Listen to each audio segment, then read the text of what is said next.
Hello and welcome to Movies with My Dad, the podcast where I, film critic Tina Kakadelis, take my dad Stratis to the movies. This week, we saw The Substance, directed by Coralie Farge, starring Demi Moore, Dennis Quaid, and Margaret Qualley. Join us on the spoiler-filled car ride home.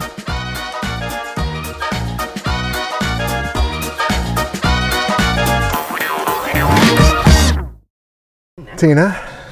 Father? What did you just do to me? I'm going home.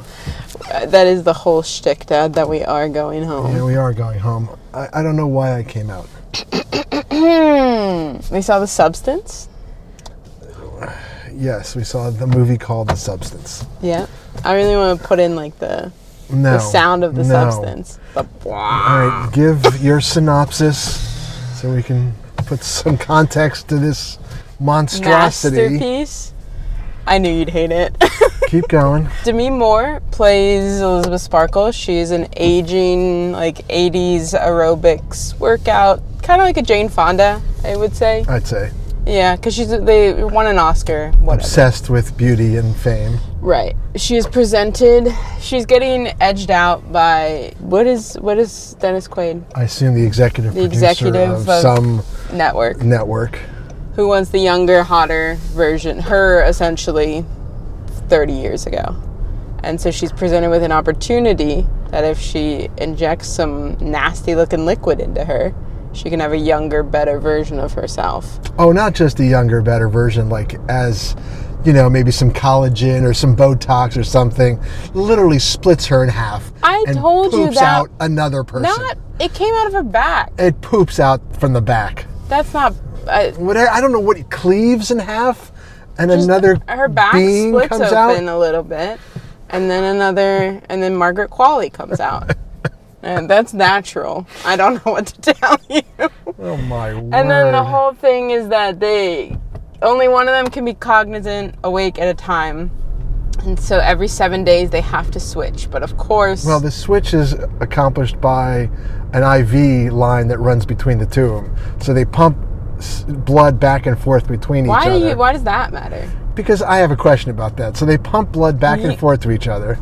I guess I can't take any of this seriously, I was going to say, right? this science is what you're concerned about. No, there's nothing. This is like a fairy tale fable. A Hollywood fable of the beauty industry and how we treat women. Okay. So if you just want to say you hate women, we can start there. I'm not going to say we hate women. But I am going to say, if this is a cautionary tale, is that what we're going for? A cautionary tale to whom? To women, youth women, and then the beauty industry. I would argue this is a cautionary tale to... The whole movie ends with the blood being on the public's hands. Sure. So it's society, and it's not necessarily... But you're trying to tell me, the moral here is you're trying to tell me beauty is fleeting, and I shouldn't think it's important. No, the moral of the story is that you should love yourself and appreciate where you are in the life that you've led.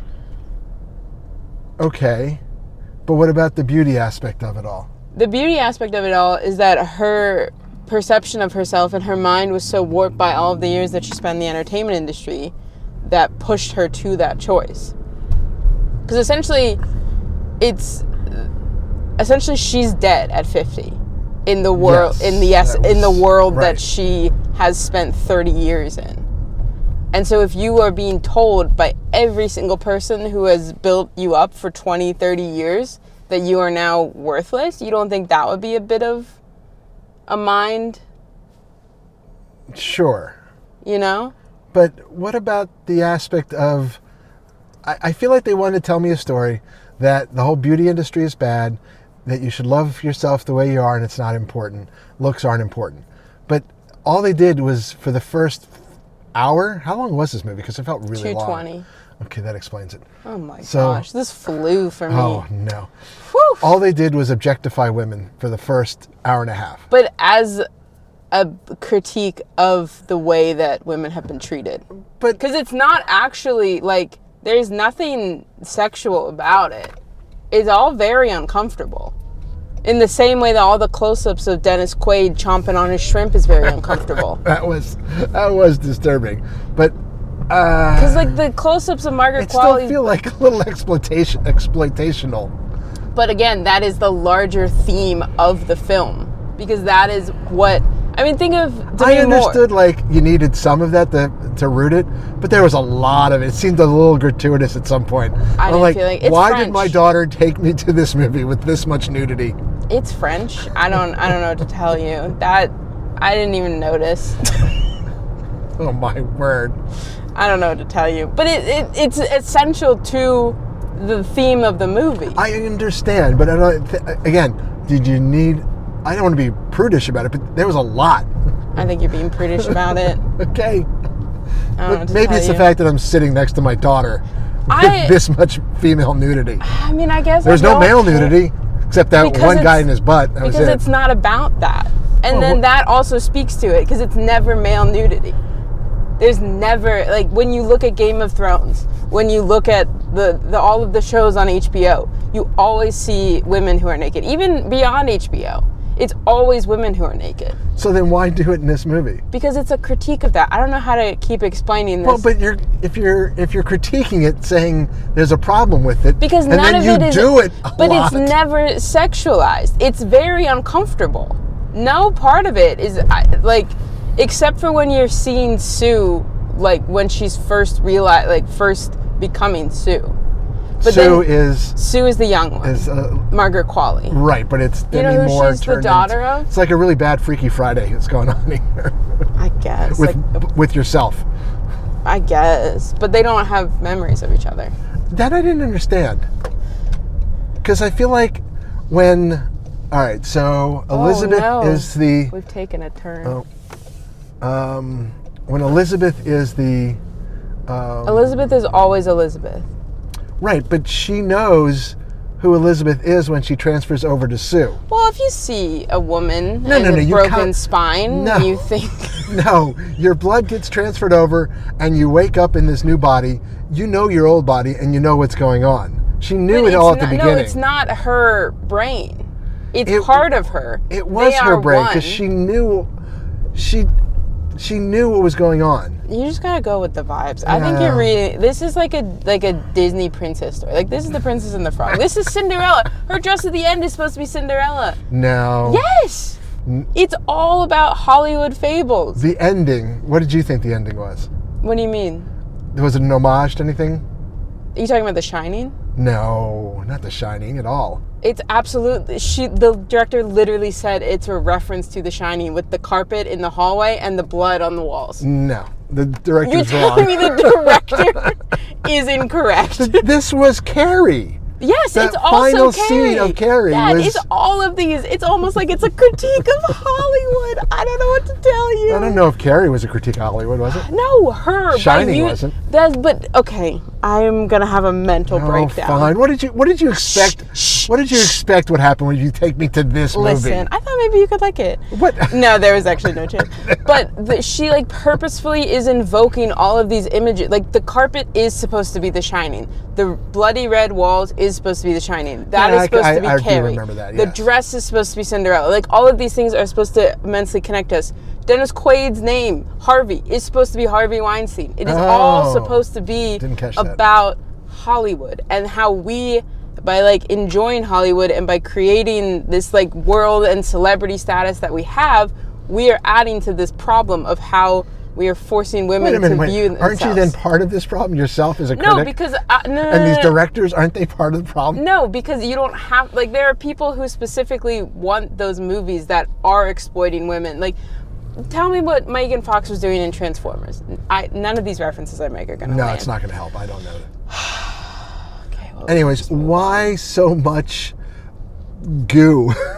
Why not? I don't know. Because, I mean, it's a catharsis to a certain point. Like, Demi Moore has never gotten to just be nasty and grotesque.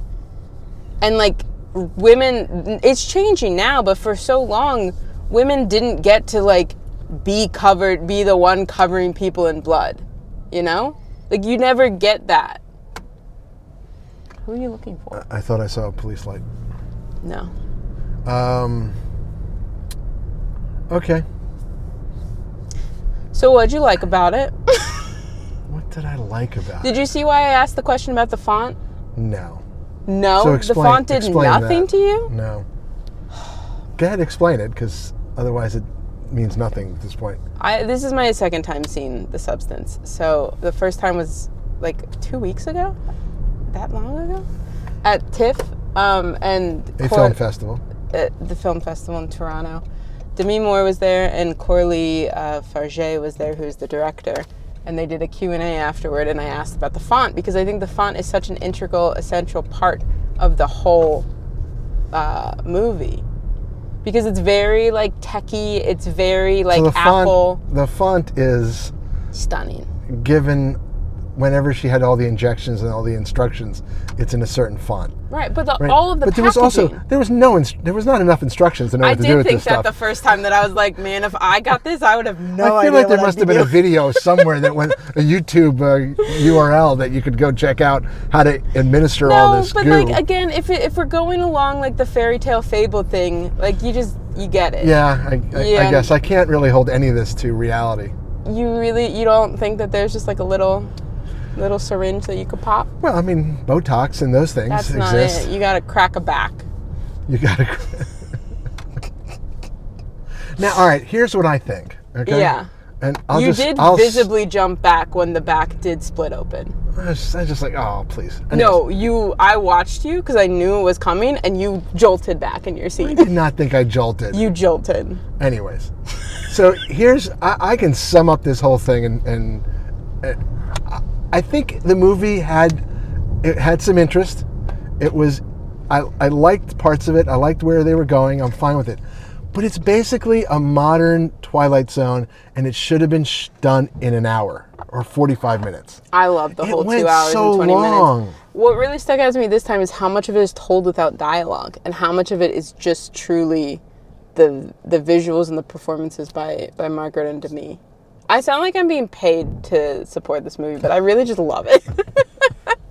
You didn't think it was too long? No, I did. My one complaint about this showing of it was the volume was too low. Because, like, when I saw it the first time, the volume was cranked up. So every time, like, that sound of the substance and, like, all of the chewing and everything, like, it just felt so much more intense and so much more visceral that way because the volume was kicked up a bunch. This, it was like a little murmur. And I was like, well, I don't love this. I don't think I'm ever going to have shrimp again, though. I'll have a shrimp. Would you do the little substance injection? No. Why would I do that? I'd see the packaging and I'd think about it. I love the packaging. That's why I asked the question. Because it does such a good job of like being intriguing and... It's the blandest of fonts there is. It's just a block font. No. I get my back a little split open for that font. And I did like this part of it. When she gets the substance, where she goes to get the substance, is in this shady alley that she has to crawl underneath a partially open door. Mm-hmm. I guess the concept, no, in the sense that what women or people will do to pursue something, even though it's like, it screams of so many red flags. Don't go down that alley. Don't go underneath literally that the alley, door. You're so close to just like getting it done. Well, I do get it. It just was too long. All right. And you're gonna sit through Megalopolis for 3 hours. No foreshadowing to what we're seeing in a few days. All right. What I will say shocked me this time too, as well as like the lack of dialogue and how much it really is just like. Demi Moore is good in this. She is good. She is great in this. And she said that it took like 6 to 9 hours for that prosthetics at the end. At the end? Yes. She was actually in that? Yes. Which one was she in that? Who was the main... I think she was the main one. I don't think Margaret was the main one. You think so? I think, because that's what she was saying, that it took, but I don't know if she meant like before there was she was murdered. The hag version of her in the prosthetics. Right. And then there was the... Monstro. The Monstro, okay. Like Pinocchio. Oh. And I guess that was part of the sequence at the end, right? That was the homage to also Frankenstein, the monster. Yeah. Yeah. Well, okay. yeah, and that whole thing, it's like this is every version of that. But it's like what they're all calling her monster, but they are what they helped create it. They helped create it, but she was all in. Listen, Dad, I don't think No, she was all in. She made those choices, and she drove herself but you made those choices after having lived that life for 30 years. But she chose to live that life. I don't think you're being kind to her. She had other options. She didn't have to go down that. She could have been a more dramatic actor. Even if you're a dramatic actor, there's no in between. Like, between when you hit 35 or 40, even if you're a dramatic actor, between 35 and I want to say 60, you've got nothing. Because all of us, there's no roles for women in between there. If you really think about it. You're playing someone's mom, maybe, in like a teen movie.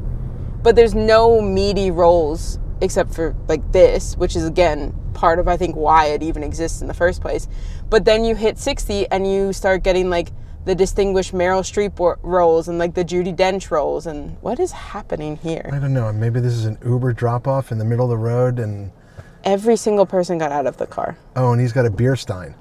Oh, so good. She has a beer stein. What is going on here, folks? I don't. Oh, he's got a beer stein. Oh, and there's more people. It's like a clown Did car. She come out of the trunk. Okay, moving on. Okay, so you didn't like it. Again, if it was like a Twilight, it felt like a Twilight Zone that just went too long for me. Yeah. It was telling a story and had a decent story. I liked the story, but just too long. It did not feel long to me. It even took a long time starting. I'm okay with that. But I guess that's the French part. All right. French director, you said? Oui. Coralie Faget. Shot here or in France? Was it really? With French funding, yeah. Okay, so there's an interesting point. You're not going to believe I'm going to bring this up. Oh, God. Did you notice the cars? Yes. What about them? What did you notice? They were classic old cars. Okay, but she had a cell phone, so we're in the modern era. Yeah. And those cars were all from the 70s. Yeah. Well, why? Because it's going for that whole old classic Hollywood vibe. That's not old classic. 80s is not classic old Hollywood. No, but it's like where she was, like her career was born. And it's still, even if it's not like fully classic, like old Hollywood, it is still classic and looked back on. And it is also, if you want to go there, an interesting critique of how we don't look at the way that we look at cars that are old is different than the way that we look at people who are old. Oh my gosh, where are you going with this? No, it's just we look at cars as vintage and cool. And then we look at somebody who is the same age as them, who had the same heyday as them, and we think they're useless. Okay, here's the problem with you being a youth in comparison to me. As an older person, I like seeing people that I saw in their 20s and 30s play roles. So it's very comforting to see Demi Moore or anyone else from my era playing roles now. Now, I completely agree that maybe they don't get enough roles, and they should because they're great actors. But there's nothing wrong. I enjoy that a lot. No, but you are not, that is not what Hollywood wants.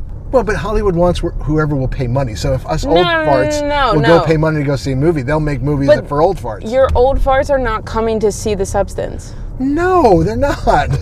But I'm saying, I'm not. I like seeing people of all ages acting because I enjoy just acting as a whole thing. I like movies, but by saying that, if you're looking at the cars as something vintage and cool, and you're looking at the people, like her character. Let's not even talk about the real world, but just her character is seen as something useless and essentially should be sent out to pasture.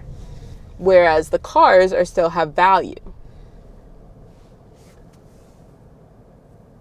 Long dramatic pause here because I don't know what to say on top of that. That was... Yeah, I'm sorry that you don't look at things critically. I do not. I am not a critic. You are. As our tagline says, I'm just an opinionated guy. Which is, I would argue, is still a critic. Still a critic. Okay, how many little big old Spinal Tap needles would you give it? You know, I'm going to surprise you. 3. I'm going to give it 2. Okay, not surprised. Oh, well, because I was going to give it 0, but I think it's worth 2.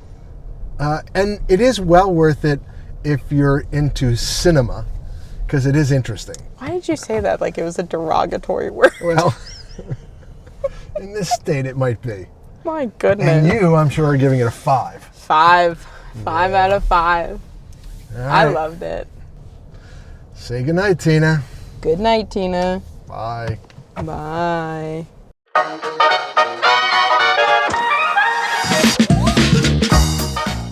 That's it for this week's episode of Movies with My Dad. You can find all of our episodes online at movieswithmydad.com. You can also send us an email at movieswithmydadpod@gmail.com. My dad is desperate to hear from you. You can find me, Tina, on Twitter at Captain Ameripug or letterboxed at Tina_DOCX. You can find my dad at our local Home Depot. Tune in next week when we head back to the movies.